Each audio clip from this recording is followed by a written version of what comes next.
Alright guys, Surgical Rabbit here, back again today, and as you're watching this, probably I'm either on a plane or I am in a hotel ready to go to sleep to board a flight the next morning to go over to San Francisco for the next week. As I said yesterday, I have some videos prepared in advance, so you guys should hopefully be still getting a video every single day. I really want to hit 365 videos, 365 days this year. I'm dead on track right now. Hopefully I can keep that going the rest of the year. Maybe I'll even do a video on Christmas with the Santa hat on, who knows, but I'll definitely pre-record it. I'm not that insane.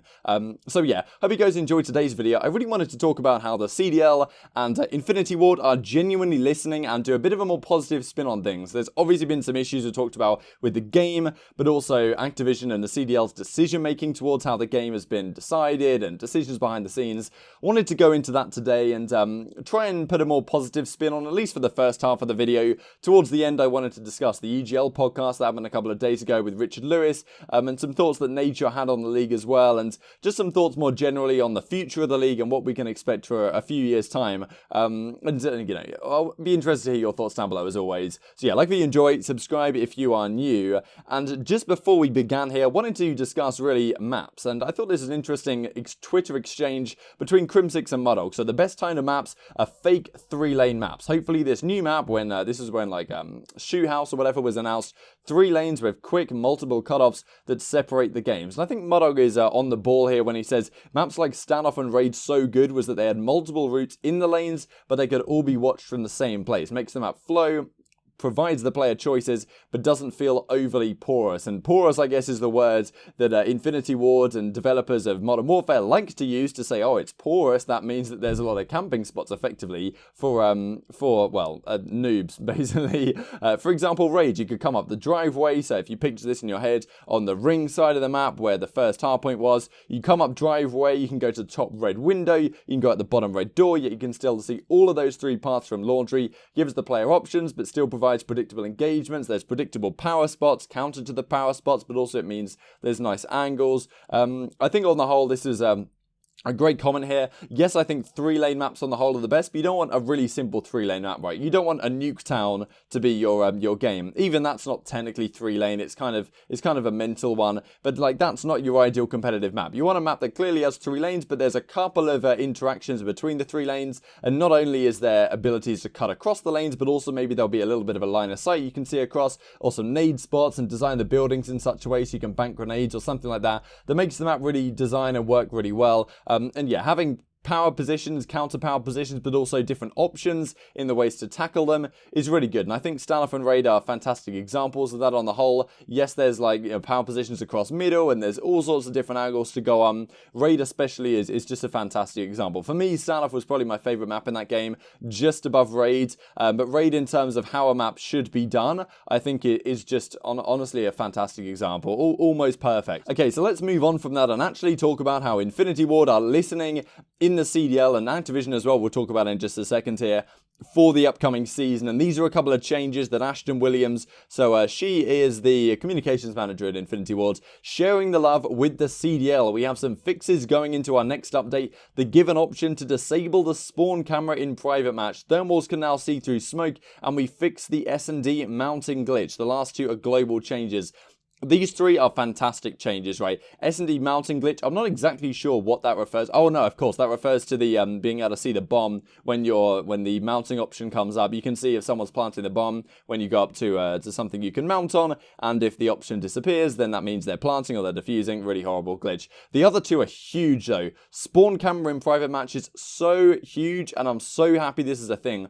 This has been a thing since the beta that pretty much most competitive players were like, why is this a thing? So pretty much what this means is when you, so in private match or in any matches pretty much, when you go to spawn in, it will give you an overview of the map, and then you'll zoom in and you'll go into your player. Now this causes huge issues with spawns, and this isn't really talked about too much. The fact that when you have that overview, as soon as it decides where you're going to spawn in and your character starts, you know, in your eyes in the sky start moving down to where your character's going to spawn in, that means your spawn has been determined. That spawn may have been safe when the game decided you were going to spawn there, but by the time you get there, it's like 1.5 seconds later, which means that someone could have come around the corner and your spawn is no longer safe, which is a massive issue, to be honest with you, and it causes so many times where you spawn and just die immediately. This, I think, will really help with spawns in Hardpoint. I think a lot of people understate how important that is in the bad spawns we see.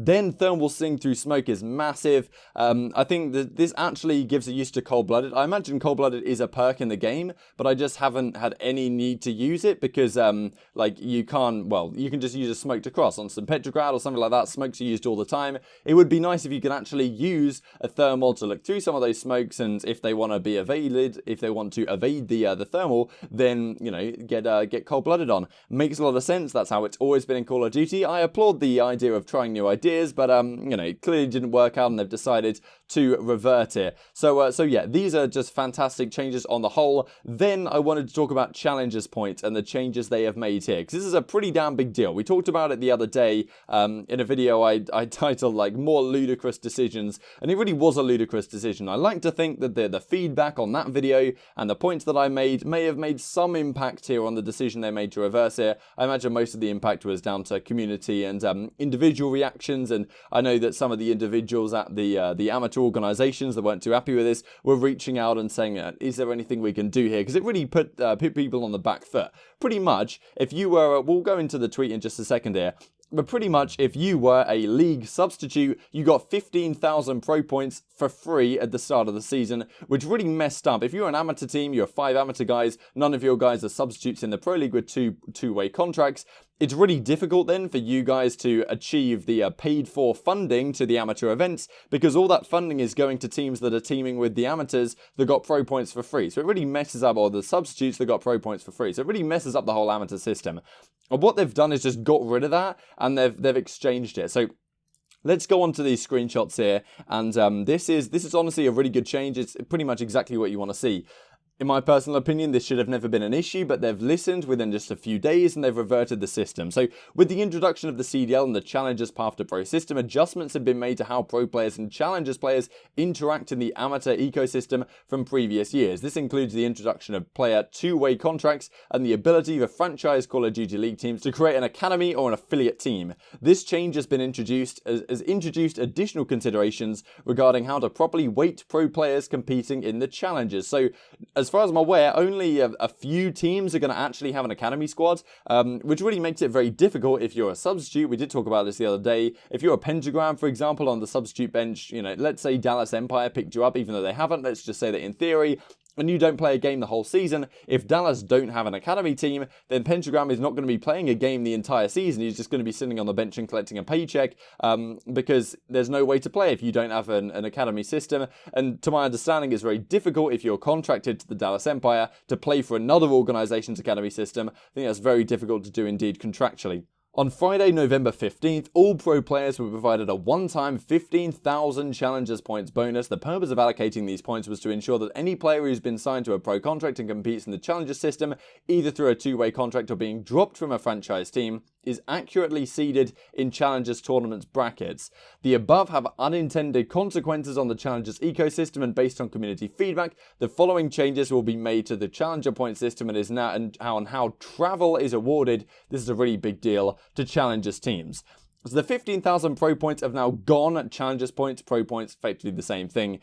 All pro players signed to a pro contract will now earn 1,000 Challengers points bonus for each week there is an online 2000 series tournament. So this really gets into the idea that later in the season, if you're a substitute player, you happen to get dropped off that team for whatever reason, at least you can have some bonus points from 2Ks that you would have been able to play in, I suppose, if you had not have been on a team, but you can't play in because you're signed to a pro roster. So if you're a substitute on a pro team, you can't play in the 2Ks, whereas if you're not, then you can, which means that, okay, they're bumping up the substitutes on these pro teams to the kind of level that maybe they would be at if they had been able to play these 2Ks, for example. Pretty big deal. However, the important thing is that these are going to be only used for seeding purposes, and these Challenger points awarded to pro players will not count towards the top 16 travel coverage for the launch weekend, for the mid-season weekend, for the championship weekend, open tournaments, or any other such event where travel coverage is awarded to competitors by the league. Only the Challengers points earned from the Challengers ladder and 2K, 1K series tournament results will be considered. In the future, there'll be an update to the Challengers points leaderboard that will only display non-pro players. This will include a more accurate representation of the skill and ranking of players competing in the Path to Pro system. So honestly, some really good stuff, and these are just some caveats, I guess, on what you have to do to be at the conditions, right, for being able to be eligible for these tournaments.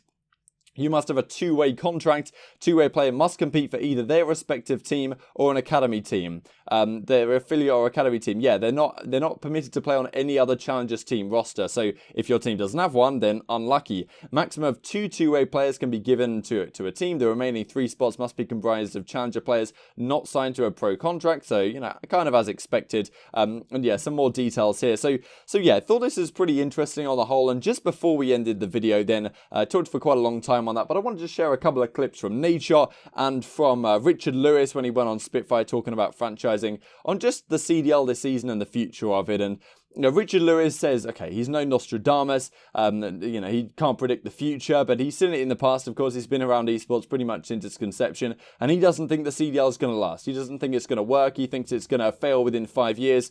You know, at the end, the clip I'm about to show you is pretty damning. But at the end of the episode, he did say that, look, esports, we're past the point where a single league crash could wipe us all out. I don't think that's feasible by any means. That's not going to happen.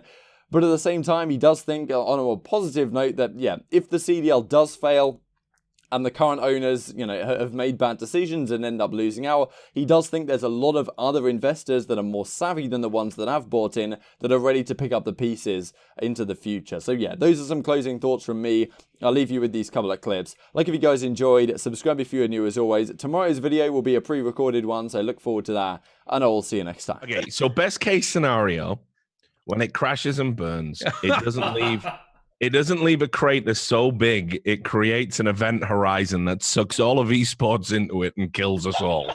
I think making teams fly across the world to play one best-of-5 series is a mistake. I think there's a lot of dumb money and people that don't really understand esports spending money on things that will not work. Getting a lot of dubs in the chat. Yeah, a lot of support on this in the chat. Look, I mean, I love the Call of Duty community, and I love the fact that all these players are getting paid a lot of money. I love the fact that Activision is at least trying to create a substantial investment in esports. But the problem is they're not even on the same page with Infinity Ward. Like, they decided to franchise and charge teams $25 million in the first year as Modern Warfare. I enjoy Modern Warfare. I'm having a lot of fun with it. But the devs actually went on record, on video, and said that they made this game so that a casual player would have a great experience and that the best players and competitive players would have a negative experience, a bad experience. They actually said that word